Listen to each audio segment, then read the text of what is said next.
Welcome back. Well, the Nevada Conservatory Theater not only just announced their new season, but they're also getting ready to celebrate 25 years. Executive Director of the theater and Chair of the UNLV Department of Theater, Kirsten Brandt, joins me now to talk about it. So thank you so much for being here. I'm so happy to be here and talk about this fantastic season we have. It's always so exciting what you guys got going on. Yeah. So 25 years, first of all, how are we celebrating that? Because that's a pretty impressive milestone. It is. I think it's a celebration of what's happened before and where we're going with live theater. Theater, as you know, is always in a state of evolution. And so we're using this season to look at past and to reimagine what the future can be for performance. And so we're really excited about the shows we've chosen.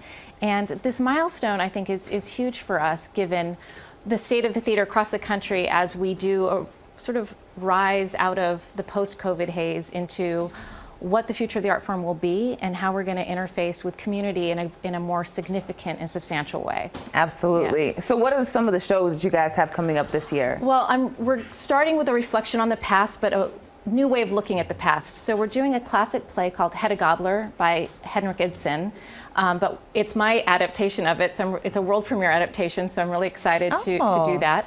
And then we're pairing that with a play called The Underpants. And The Underpants is an older play, but it's adapted by Steve Martin, which many people know as, that wild and crazy guy, Murders in the Building. And his adaptation is hilarious, where Hedda is about a woman who is dissatisfied with her marriage. The Underpants is an incredibly funny farce about a woman who shows her underpants by accident in public, and her husband thinking it's going to scandalize, ruin them forever, and the chaos that ensues with that.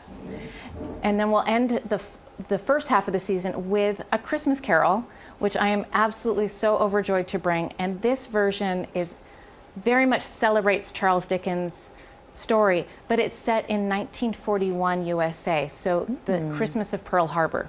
All right. So it's really going to resonate, I think, with an American audience, staying true to all the ghosts and all the tricks that Christmas Carol has to offer, and the soulful journey of a man who was so cold and is now thawing out and realizing how important community and relationships are. Love that. And the twist there. Yes. So how can people get tickets? They can get tickets by going to unlv.edu/PAC, which stands for our Performing Arts Center. Wonderful. And if they want to know more about our season, they can go to unlv.edu/NCT. Perfect. Yeah. Well, Kirsten, thank you so much for that. So you can go to their website to check that out. And we'll be right back.